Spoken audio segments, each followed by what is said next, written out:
imaginez que le monde soit gouverné par une poignée d'individus qui contrôleraient tout. Les gouvernements, les entreprises et les médias. Cela semble improbable.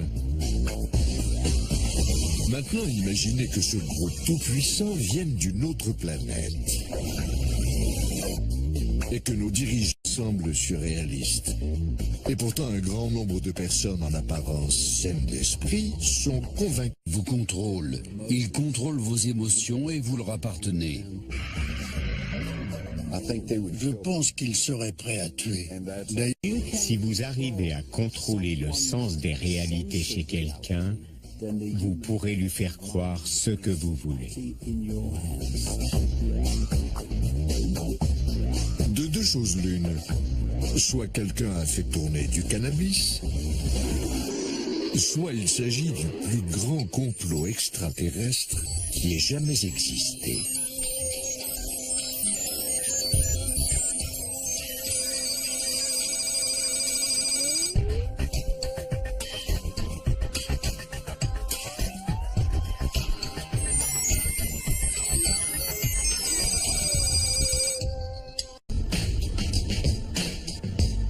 Le 16 juillet 1945, les États-Unis font exploser la première bombe atomique.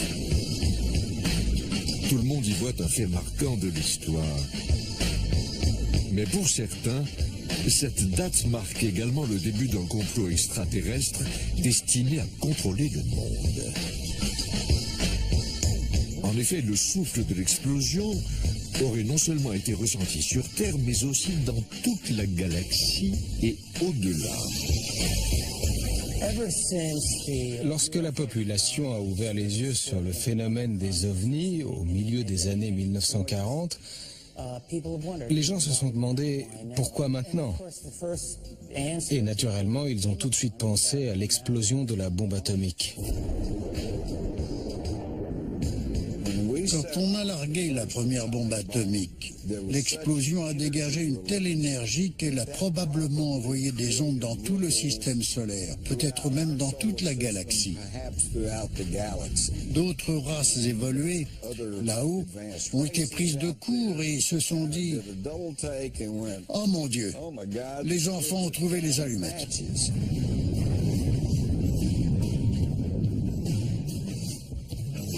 Il est vrai que les premiers signalements d'OVNI datent de la fin des années 1940, peu après les explosions nucléaires.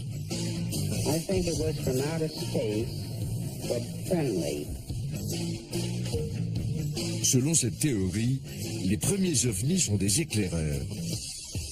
Mais ils ne tardent pas à entrer en contact avec nos dirigeants et à conclure des accords avec eux.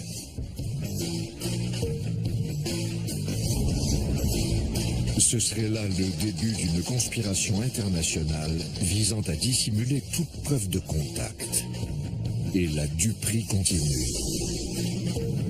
C'est en tout cas ce que pensent certains.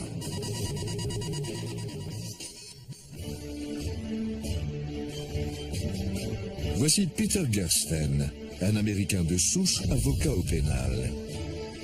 Lorsqu'il n'a personne à poursuivre en justice, il s'attaque au gouvernement américain.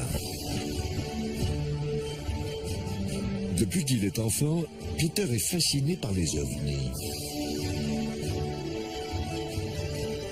Certaines personnes se contenteraient de s'acheter un pistolet laser en plastique, mais pas Peter. Il a passé le plus clair de sa carrière à essayer de prouver que le gouvernement américain dissimule sa connaissance des extraterrestres et ses contacts avec eux.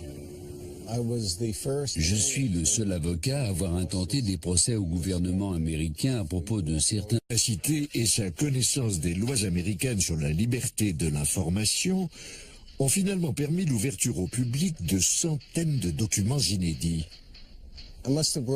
J'ai lancé une dizaine de procédures, mais même lorsqu'il cédait des documents, il cachait toujours quelque chose. Cette déclaration sous serment en témoigne. La moitié de la déclaration est rayée au marqueur. Si les ovnis ne représentent aucune menace, s'ils ne disposent d'aucune technologie supérieure, pourquoi avoir fait ça? Pourquoi, en effet? Selon lui, ces documents attestent de l'intérêt du gouvernement américain des années 1940 et 1950. Il révèle l'existence de commissions gouvernementales créées pour enquêter sur les ovnis. Cependant, le gouvernement a toujours nié leur existence jusqu'à ce qu'elles soient finalement dissoutes les unes après les autres. Même si les autorités ont toujours répété à la population que les extraterrestres n'existaient pas, ces derniers n'ont pas semblé comprendre le message. Selon Peter Gersten, en effet, ils ont continué à sillonner le ciel dans leur vaisseau. Une affaire dans laquelle beaucoup voient la preuve d'un vaste complot s'est déroulée de manière assez appropriée chez Peter même, à Phoenix, dans l'Arizona.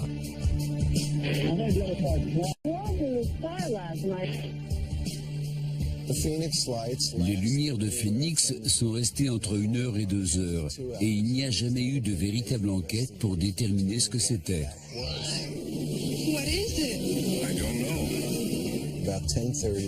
À 22h30 environ, 7 lumières immobiles sont apparues au-dessus de Phoenix, en forme de triangle, avant de partir.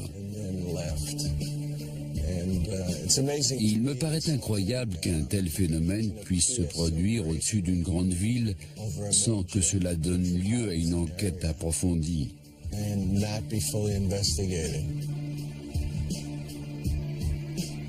Si l'histoire fait la une de la presse locale, l'explication officielle dit qu'il s'agit simplement de fusées militaires. They had a number of leftover flares on the aircraft, and each aircraft had to get rid of them because the rules prohibit the aircraft from landing with flares on board. Mais même lui n'a pas été en mesure d'obtenir une explication des autorités. Une simple enquête, il n'a rien trouvé. La Cour s'est contentée de ça. Alors, Peter Gersten a-t-il mis le doigt sur quelque chose, ou bien, si le gouvernement nous cache quelque chose, nous avons besoin d'un initié, de quelqu'un qui a vu des preuves de ses propres yeux? Parlez à votre famille, ni à votre meilleur ami.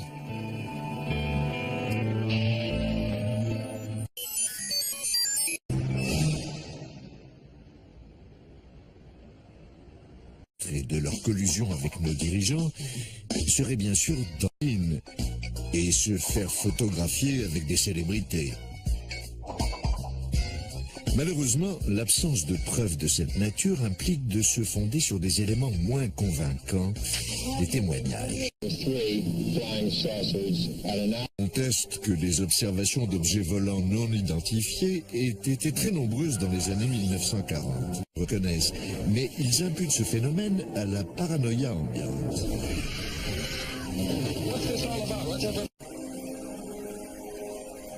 Après tout, c'était l'époque de la guerre froide.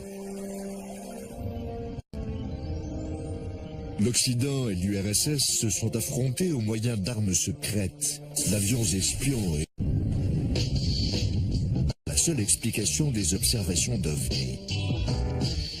Nick Pope a mené une enquête officielle sur les signalements d'OVNI pour le gouvernement britannique. Souvent parler de complot et dire que le gouvernement nous dissimule la vérité sur les ovnis. Pour avoir dirigé des projets consacrés au phénomène pendant 4 ans, je peux vous affirmer catégoriquement que ces hypothèses ne reposent sur rien. On dément et plus la dupe vers les gens qui prétendent avoir vu de leurs yeux les preuves d'un complot extraterrestre.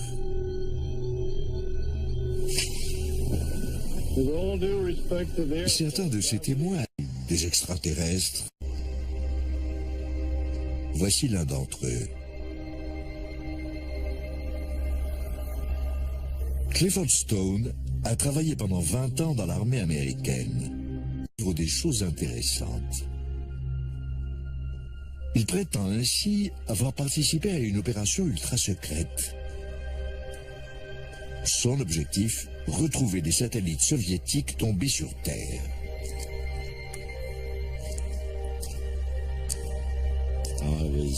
J'étais affecté à la localisation des épaves et des débris. Ces opérations étaient baptisées Projet Poussière Douche Bleue.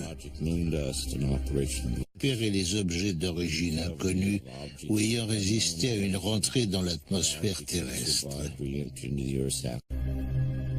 La plupart des objets récupérés ne présentent rien de particulier. Mais en 1969, l'équipe de Cliff est plus étrange. À cette époque, on a reçu un appel qu'un avion ou quelque chose s'était écrasé non loin de là où on était. Une personne que j'appellerais le colonel est venu vers moi et m'a dit Dr. Gégère, prenez des mesures et tenez-moi au courant. Il m'a demandé de quoi il retournait et il m'a répondu c'est une crash. Si vous voyez quelque chose d'inhabilement un singe. Vous savez que les soviétiques en mettent dans leurs engins comme nous. Donc, si vous voyez un corps, ne vous en faites pas, ce sera un singe.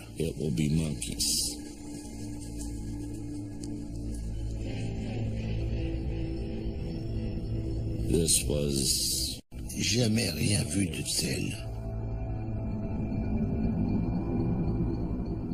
Je savais que cet engin n'était ni à nous, ni aux soviétiques. Quand je suis arrivé, j'ai vu une petite porte ouverte sur le côté et j'ai vu une créature étendue par terre. J'ai demandé à avoir un officier. La chose clochait et j'ai ajouté ce n'est sûrement pas un singe. Depuis qu'il a quitté l'armée, Clifford Stone prétend qu'il essaie d'obliger le gouvernement américain à reconnaître les faits. Malgré son histoire, quelle que soit la vérité, il semble croire dur comme fer à ce qu'il dit. Mais il peut être bon de rappeler que beaucoup de gens prétendent avoir vu des choses étranges. Prenez par exemple cette famille de Slovaquie qui affirme avoir reçu la visite de la Vierge Marie en 1990. Ou les centaines de fidèles d'un temple indo-britannique qui jurent avoir vu une statue boire du lait.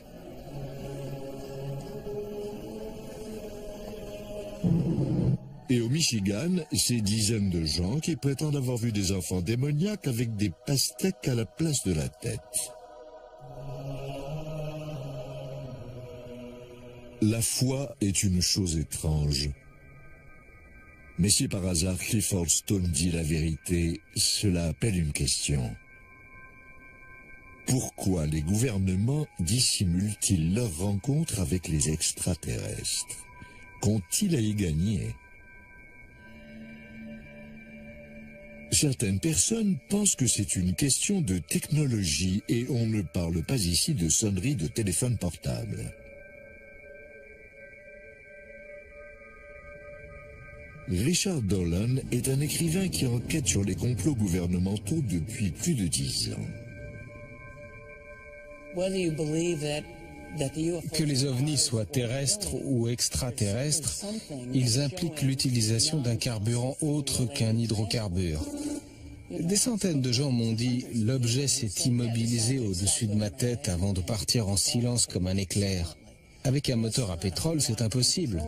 C'est beaucoup plus perfectionné. Alors, qu'est-ce que c'est ?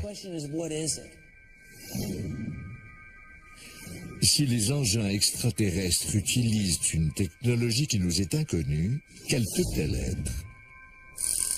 Nous attendions la question.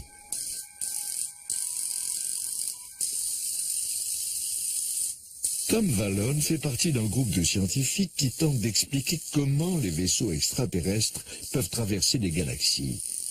Si toutefois ils le font. These flying saucers travel thousands of miles in seconds. Tom Vallone pense que les extraterrestres voyagent à la vitesse de la lumière grâce à une source d'énergie inépuisable. Autrement dit, quelque chose de beaucoup moins coûteux et de plus fiable que ce qu'on trouve dans nos stations-service. Chouette. Il aurait été difficile d'imaginer que les ovnis fonctionnent au propergol.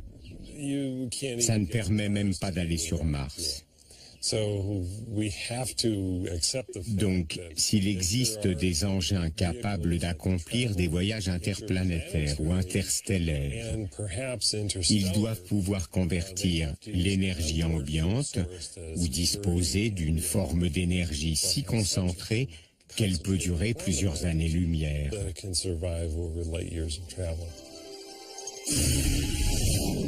Très bien, mais encore. Les recherches actuelles sur les ovnis pointent différentes technologies susceptibles de fournir une énergie inépuisable et de permettre la propulsion antigravitationnelle. Le problème de la gravité a tenu les plus grands physiciens en échec. Tom a passé des mois dans son cabanon de jardin à tenter de le résoudre. Il a même construit un ovni miniature. Un témoin a dit avoir vu un disque de la taille de l'ovni portant des aimants sur les arêtes. Comme celui-ci. On peut imaginer qu'il fonctionne au moyen d'un système d'aimants permanent ou quelque chose de ce genre. Selon Tom Vallone, les deux moitiés de l'OVNI pourraient tourner en sens inverse et créer une énergie utilisée pour propulser l'engin. L'avantage de cette énergie est qu'elle ne demande rien. Nul besoin de brûler du carburant, c'est totalement dépassé. En fait, c'est une énergie tirée du néant. Vous comprenez maintenant pourquoi Tom planche encore dessus.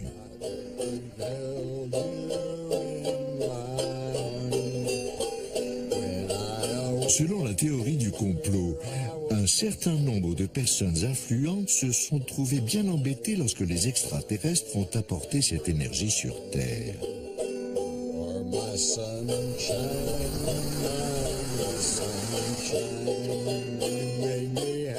Certains, comme le journaliste Jim Marrs, pensent que nos dirigeants ne voulaient pas que cette énergie inépuisable devienne accessible à tous. Les vilains.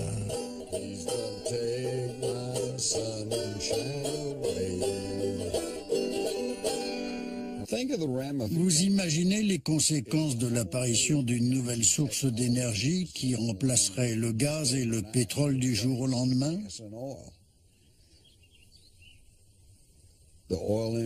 L'industrie pétrolière, le Moyen-Orient et l'industrie automobile feraient faillite. Ce serait une véritable révolution pour la société. Dans une économie mondiale dominée par le pétrole, Jim Marrs pense que cette nouvelle forme d'énergie contrarierait de puissants intérêts économiques. Ces gens-là ne s'inquiètent pas de savoir si nous sommes au courant de l'existence des extraterrestres. Ce qui les inquiète, c'est que si nous le savons, nous sommes au courant de l'existence de technologies alternatives. Et cela pourrait ébranler leur monopole. Jim Marrs va encore plus loin. Il affirme que le gouvernement et les dirigeants ont débuté leur manœuvre de dissimulation avant même les années 1940. Nous sommes en route vers Aurora, au Texas, où un vaisseau spatial se serait écrasé en 1897.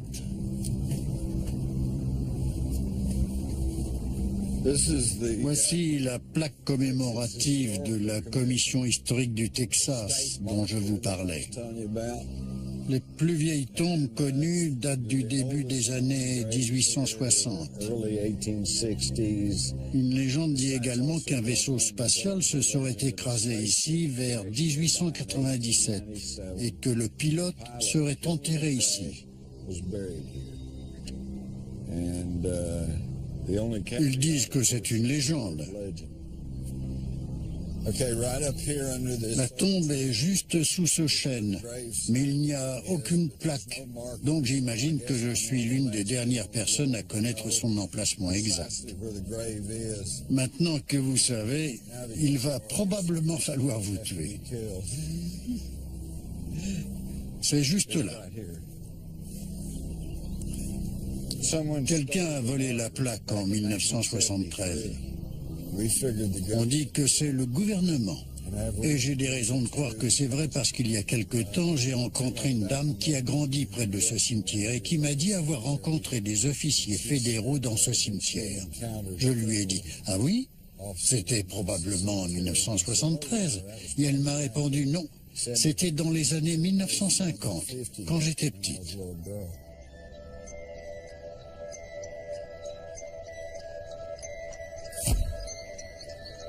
L'expérience de Jim au Texas l'a conduit à comparer ses notes avec d'autres, ce qui lui a permis de découvrir un schéma récurrent de dissimulation. Vous vous demandiez quand est-ce qu'on en arriverait à parler des Men in Black? Eh bien, nous y voilà.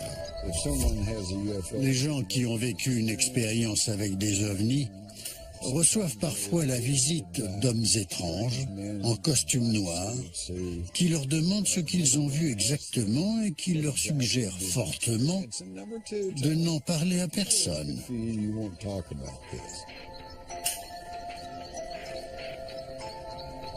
Récapitulons. Selon Jim Marrs et beaucoup d'autres, les gouvernements ont monté un complot international visant à dissimuler leur contact avec des extraterrestres afin de ne pas révéler l'existence d'une technologie supérieure. Mais est-ce bien logique? Des compagnies pétrolières et des gouvernements ne préféreraient-ils pas déposer des brevets et vendre cette technologie? Et d'ailleurs, s'ils voulaient dissimuler leur contact avec les extraterrestres, ils n'auraient pas oublié d'enlever cette plaque. Les personnes concernées étant mortes depuis longtemps, nous n'avons aucun moyen de savoir si cela s'est réellement produit. Ce qu'il faut, c'est rencontrer nous-mêmes l'un de ces hommes en noir. Eh bien, vous savez quoi ? Nous avons trouvé quelqu'un qui prétend avoir travaillé pour une organisation militaire secrète et dont le travail aurait été de diriger la dissimulation de preuves. Il a souhaité garder l'anonymat, on se demande bien pourquoi. J'ai été formé par la CIA et l'agence de renseignement militaire, la DIA. Au cours de mon parcours à la DIA, j'ai enquêté sur des signalements d'objets volants non identifiés à travers le sud-ouest des États-Unis. On a mené des opérations de contre-espionnage contre des personnes qui étaient sur le point d'apprendre la vérité sur les programmes confidentiels. Certains peuvent appeler ça de la désinformation, mais quoi qu'il en soit, c'était un moyen légitime d'éloigner les indésirables des programmes confidentiels.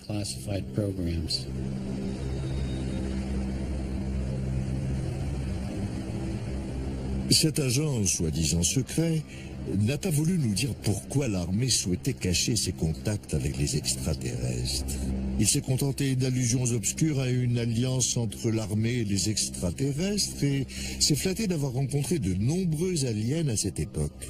Ils mesurent environ 1,20 m, ils ont de grands yeux.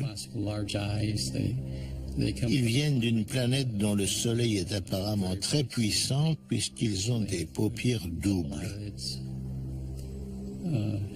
Ils n'ont pas d'oreilles visibles, ils ont juste un orifice de chaque côté de la tête, idem pour le nez et la bouche, pas de dents. Ils ont des organes internes simples, un cœur et des poumons, à peu près les mêmes que nous, et un système digestif simple.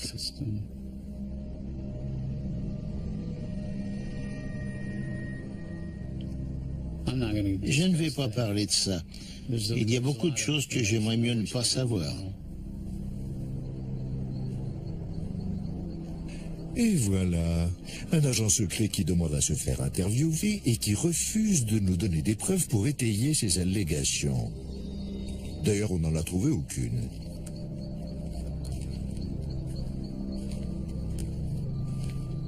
Mais s'il a fait ce qu'il prétend, comment fait-il pour dormir la nuit? Je n'ai pas de problème de conscience. Tout ce que j'ai fait au service du gouvernement, la désinformation, c'était légitime. Les opérations que j'ai menées étaient légales. J'ai fait mon travail et je l'ai bien fait. Ils n'ont pas de statut. Ils n'ont pas d'existence officielle au sein de la société.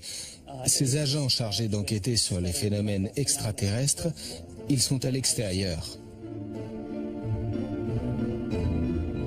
D'accord. L'agent X dit peut-être la vérité. Si tel est le cas, nous tenons un scoop.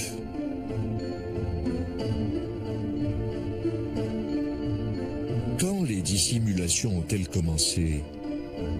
Les extraterrestres ne sont peut-être pas arrivés dans les années 1940, ni dans les années 1890. Peut-être sont-ils là depuis longtemps, très longtemps, et si cela se trouve, ils dirigent le monde depuis la nuit des temps. Le moins qu'on puisse dire est qu'ils sont très discrets. Les gens se moquent en disant que c'est impossible. Eh bien qu'ils se moquent. Mais quand on s'intéresse à ce qui se passe dans le monde, c'est un phénomène qu'on ne peut pas négliger parce qu'il y a bien quelque chose.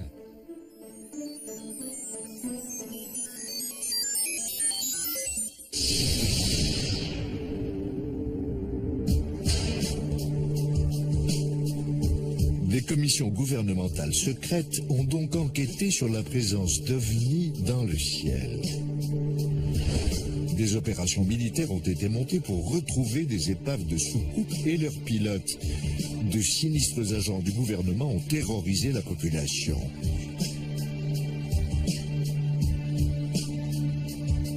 Et ce n'est que la pointe visible de l'iceberg. Je me suis réveillée et il était là, à quelques centimètres de mon visage. J'étais terrorisée. C'est un cas très rare. Les implants sont rares. Selon certaines personnes, les extraterrestres ne se sont pas contentés d'atterrir sur Terre. Ils ont également pris le contrôle de la planète. Quoi ?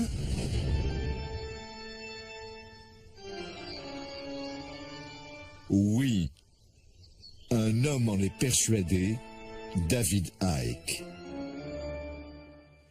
David donne régulièrement la chair de poule à des salles combles en exposant les détails de sa théorie. Le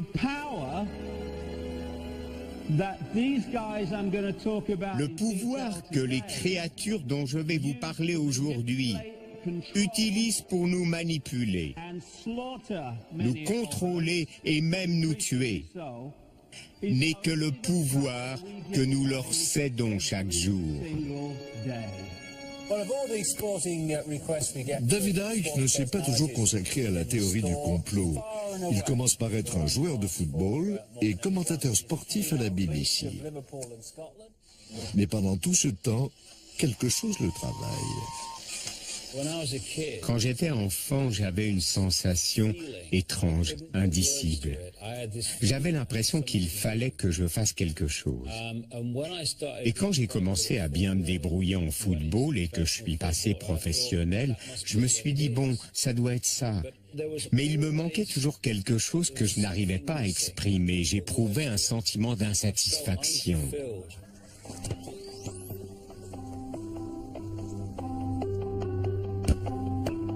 Quand David regarde le monde, il trouve que quelque chose ne tourne pas rond.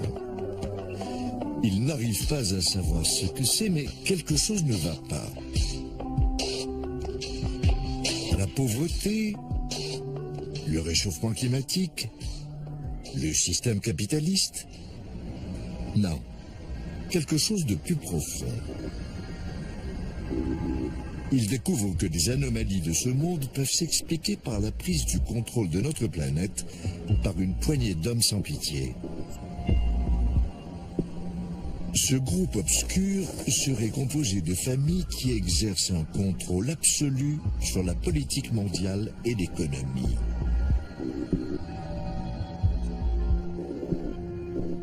Son nom, les Illuminati. Le nom Illuminati veut dire les initiés, ce qui est assez approprié, puisqu'ils sont dépositaires de connaissances qu'ils cachent au reste du monde.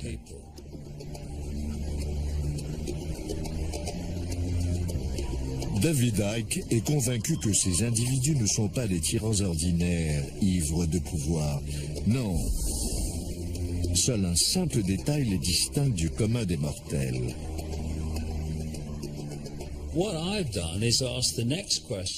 Ensuite, je me suis demandé d'où venaient les Illuminati et qui les dirigeait. Cela nous ramène plusieurs milliers d'années en arrière, où l'on commence à trouver des exemples de croisements entre des humains et une race non humaine.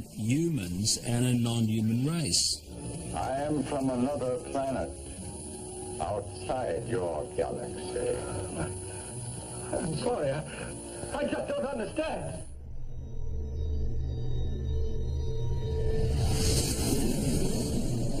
David Icke prétend que des extraterrestres sont arrivés voilà plusieurs milliers d'années et se sont reproduits avec les familles dirigeantes des sociétés primitives, donnant naissance à des hybrides. Ces hybrides et leurs descendants contrôlent la planète et tout ce qui vit dessus.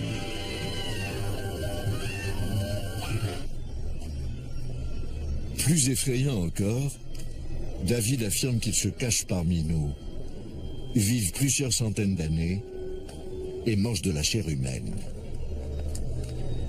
Personne n'est parfait. Et au cas où vous vous le demanderiez, leur symbole sacré est la pyramide, ce qui explique, selon David Icke, que l'on retrouve des édifices pyramidaux du Mexique au Pérou et de l'Égypte à la Babylone antique.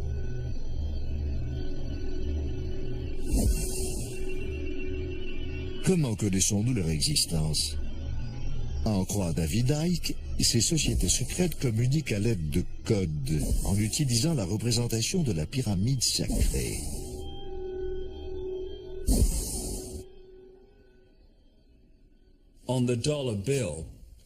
Sur le billet de $1, vous avez un vieux symbole Illuminati qui reflète parfaitement ce dont je vous parle. Il s'agit d'une structure pyramidale surmontée d'un œil qui représente les Illuminati, qui dissimulent leur savoir au reste de la population. En revanche, personne ne semble savoir pourquoi les êtres les plus secrets de la planète utilisent les lieux les moins secrets pour communiquer. De tels détails n'ont pas empêché David Icke de vendre plusieurs milliers de livres, bien que le sens qu'il donne au terme Illuminati soit contesté.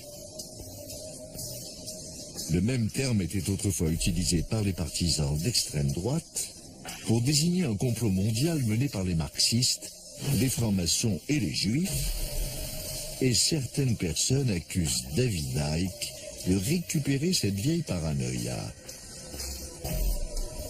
Alors, qui sont les hybrides et comment les reconnaît-on?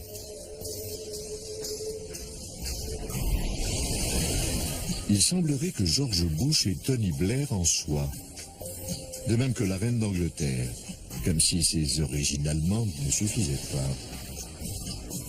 Tous trois seraient des descendants des premiers hybrides extraterrestres. En fait, les familles Illuminati sont les représentantes génétiques des dieux reptiles sur notre planète. Des reptiles? Eh oui, ce n'est pas à la reine d'Angleterre que ressemblaient les extraterrestres arrivés sur Terre autrefois, mais à des reptiles. Et même lorsqu'ils se sont reproduits plus tard, leurs gènes reptiliens n'ont pas disparu. Quand on me demande pourquoi des reptiles, je réponds pourquoi pas. Ce n'est qu'une forme qui permet aux gens d'exprimer leur nature profonde.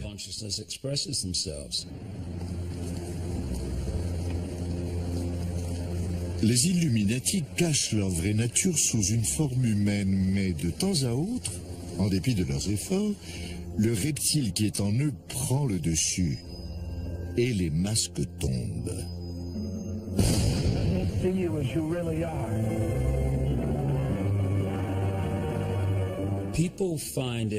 Les gens ont du mal à s'imaginer une créature reptilienne bipède dotée de ce qu'on appellerait une intelligence. Mais j'ai rencontré des centaines et des centaines de personnes dans les 40 pays et plus où j'ai enquêté, et elles m'ont toutes raconté avoir vu des gens, souvent des personnes influentes, mais pas toujours, prendre une forme reptilienne, puis reprendre forme humaine. Des fois, ça ne dure que quelques secondes, parfois plus longtemps.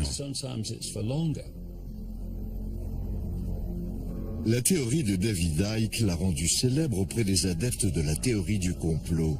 Mais certains ufologues plus classiques sont dubitatifs. Pour avoir travaillé dans la communication et les relations publiques, je ne suis pas sûr de me faire des amis et de convaincre les gens si je dis que la reine d'Angleterre est un vieux reptile cannibale de 200 ans. Quelle que soit la vérité, il ne fait aucun doute que David Icke instrumentalise le sentiment qu'ont souvent les gens de ne pas contrôler leur vie ni la société. Cependant, il est peu probable que l'idée d'un monde gouverné par des lézards apaise ses peurs. La théorie de David Icke, selon laquelle les reptiles contrôlent la planète, a eu un effet notable. Là où ils voyaient des petits hommes verts il y a 20 ou 30 ans, les gens voient désormais des lézards.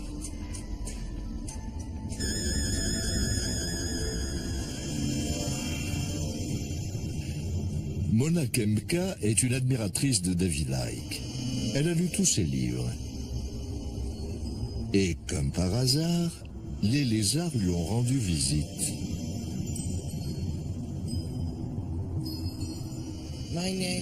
Je m'appelle Mona Kempka. J'ai 55 ans. Je suis infirmière psychiatrique depuis 30 ans. Je vis seule depuis 10 ans.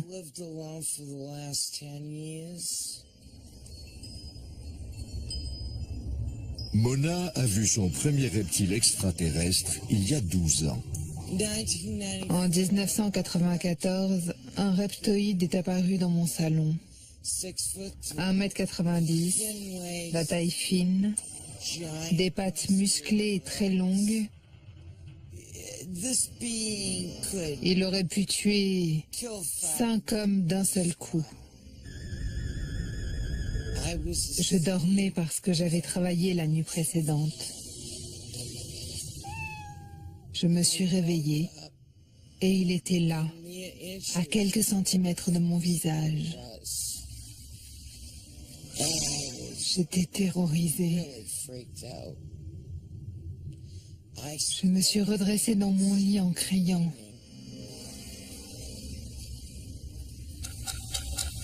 Il est resté là 6 secondes, pendant que je criais debout dans mon lit. Et puis il a disparu. Je me suis assise sur le lit et je suis partie dans un rire nerveux. Il n'y avait rien de drôle, mais c'était nerveux. Je ne savais pas qui appeler. Je me disais que même ma mère ne me croirait pas. Que s'est-il passé? Mona a-t-elle vu un extraterrestre reptoïde ou croit-elle seulement l'avoir vu? Et si la lecture des livres de David Icke avait joué un rôle? Je ne crois pas tout ce que je lis. J'enregistre et je prends mes propres décisions. Mais David Icke a raison. Je ne le connais même pas. Mais je suis contente que cet homme commence à avoir du succès dans le pays.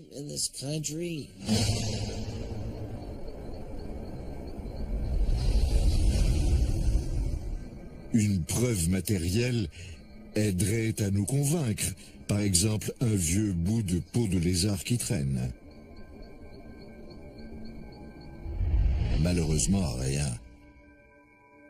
Mais cela ne veut pas dire qu'il n'existe pas de preuves matérielles de la présence des extraterrestres et de leur tentative de contrôler le monde. Si l'on en croit cet homme, en tout cas, qui affirme en posséder. Lorsqu'une entité apparaît en pleine nuit ou en plein jour, comme dans certains cas, vous enlève et vous fait subir différentes choses, il reste forcément des preuves matérielles.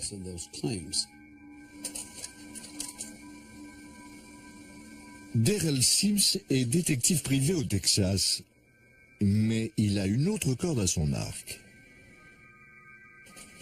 Il travaille depuis plusieurs années avec des gens qui se seraient fait greffer, selon lui, des implants extraterrestres. Un type comme vous et moi, donc. D'abord, ils peuvent être de nature très différente. On en a trouvé dans les yeux, dans les pieds, et on en a trouvé un de la taille d'une noix de 2,5 cm à côté du cœur d'une victime. J'en ai vu à l'intérieur de cerveaux. Certains étaient aussi gros que le bout de mon pouce, et ils ont disparu en un an. Quant à savoir ce que c'est exactement et à quoi ils servent, nous l'ignorons. Darrell Sims, qui affirme en avoir extrait un grand nombre, a accepté de nous montrer la vidéo d'une opération. Ce que vous voyez ici, c'est Patricia sous anesthésie hypnotique. Elle reçoit une série de suggestions. Chaque fois, vous la verrez bouger et se détendre un peu plus. Elle se prépare à une intervention chirurgicale sur son pied. Là, il procède à l'incision. C'est un cas très rare. Les implants sont rares.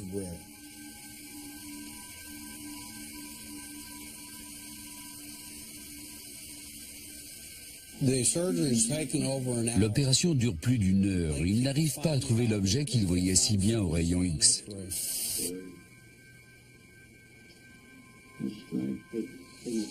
Là, il est en train d'extraire l'objet en forme de T. Ils ont trouvé du carotène autour de ces objets très durs, très résistants. Il n'y a aucun signe de réponse inflammatoire. En d'autres termes, l'objet n'est pas considéré par l'organisme, en l'occurrence celui de Patricia, comme un corps étranger.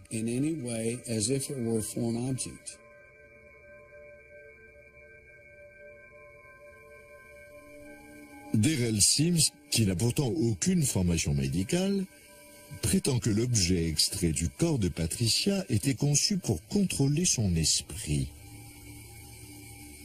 Quant à savoir pourquoi ils l'ont implanté dans le pied, c'est un autre problème. Mais laissons la parole à Darrell. D'après nos premières observations, ces implants ont pour effet de modifier les taux de sérotonine, de dopamine et de neurotransmetteurs chez certaines victimes d'enlèvements extraterrestres. Or, n'importe quel neuropsychologue ou neurophysiologiste vous dira que si des individus contrôlent votre taux de sérotonine, de dopamine, de potassium ou de neurotransmetteurs, ils vous contrôlent. Ils contrôlent vos émotions et vous leur appartenez. Derrel ne nous ayant pas autorisé à analyser l'implant, nous ne savons pas exactement de quoi il s'agit. Et comment expliquer que les plans des extraterrestres se laissent aussi facilement déjouer? Ce qui est sûr, c'est que Derrel n'est pas complètement objectif. J'ai été enlevé par les extraterrestres en 1952, à l'âge de 3 ans et demi. Mais ce qui m'a vraiment conduit à m'y consacrer à temps plein, c'est l'enlèvement de mon fils à l'âge de 6 ans. Qu'on m'enlève passe encore. Mais si on s'en prend à mes enfants, j'en fais une affaire personnelle.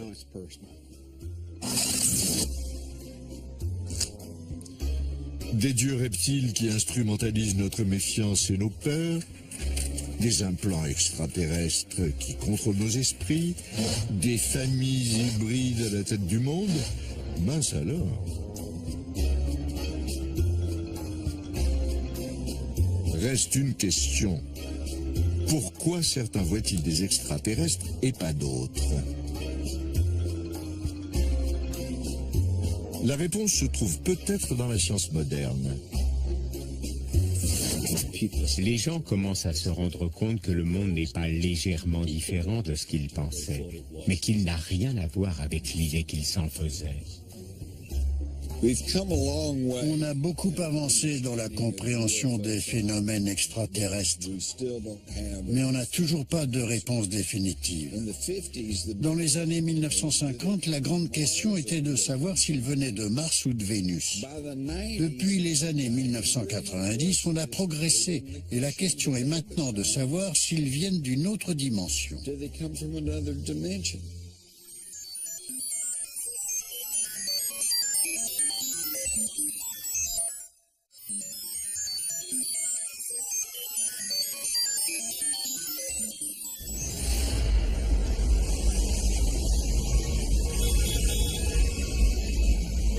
Les plus sceptiques d'entre nous ne croiront jamais que les extraterrestres contrôlent la planète sans preuve formelle.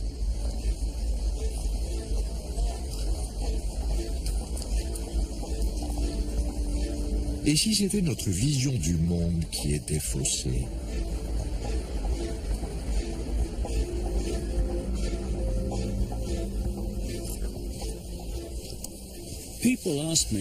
Les gens me disent, si ces créatures reptiliennes existent, pourquoi est-ce qu'on ne les voit pas? C'est une question de fréquence. Par exemple, si j'allume cette radio, je peux capter une station. Mais si je tourne la molette, je tombe sur une autre station. Celle que j'ai quittée n'a pas cessé d'exister pour autant. Elle continue à émettre, mais je n'y suis plus branché. Dans la réalité matérielle dans laquelle nous vivons, nous sommes comme des radios branchées sur une réalité précise. Ces entités reptiliennes et d'autres semblent avoir la faculté de se déplacer d'une dimension à l'autre. We are invisible, Adam Penner. You cannot see us.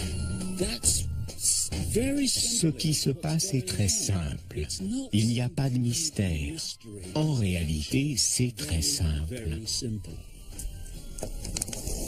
Selon David Icke, les extraterrestres maîtrisent une technologie qui leur permet de passer de notre monde visible à des dimensions invisibles. C'est pratique, mais pourquoi s'arrêter là? On pourrait aussi bien affirmer que ces dimensions hébergent des créatures étranges, des fantômes, des loups-garous, Elvis, sans que personne ne puisse le réfuter. On serait donc tenté de croire que c'est la plus folle de toutes les théories du complot. Détrompez-vous. Nick Bostrom est professeur de philosophie à l'université d'Oxford. En d'autres termes, il gamberge beaucoup.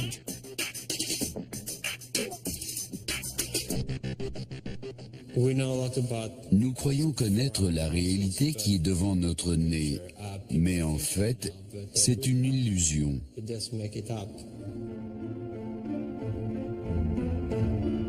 Nick Bostrom a échafaudé plusieurs théories sympathiques, dont une sur l'informatique extraterrestre. Voilà 40 ans, les ordinateurs ressemblaient à ceci. Aujourd'hui, voilà à quoi ils ressemblent. Les ordinateurs portables sont plus puissants que les énormes ordinateurs d'autrefois. Ils sont de plus en plus puissants et rapides. Mais Nick Bostrom pense que ce n'est rien comparé à ce que les ordinateurs extraterrestres peuvent faire. Ils seraient tellement perfectionnés que nous pourrions bien vivre à l'intérieur de l'un d'eux, comme dans Matrix. On peut imaginer qu'une civilisation technologiquement très avancée dispose d'un énorme potentiel de calcul et qu'un millionième seulement de cette puissance suffirait à créer une simulation pour chaque humain. Au dire de Nick Bostrom, les réalités virtuelles seraient si convaincantes que nous pourrions très bien vivre dans l'une d'elles. Se pourrait-il que nous soyons tous prisonniers d'une console de jeu extraterrestre? Il est presque certain que nous vivons dans une simulation informatique, ce qui implique que le monde que nous voyons autour de nous, les expériences que nous vivons et tout ce que nous faisons se déroulent dans une réalité virtuelle gérée par un ordinateur conçu par une civilisation disposant d'une technologie très supérieure. J'ai l'impression de vivre dans une sorte de matrice. La question est de savoir jusqu'où peut aller la simulation. Je ne me fie à rien dans cette réalité. Je crois que c'est une illusion, une réalité holographique, le produit d'une technologie. Donc, tout est possible.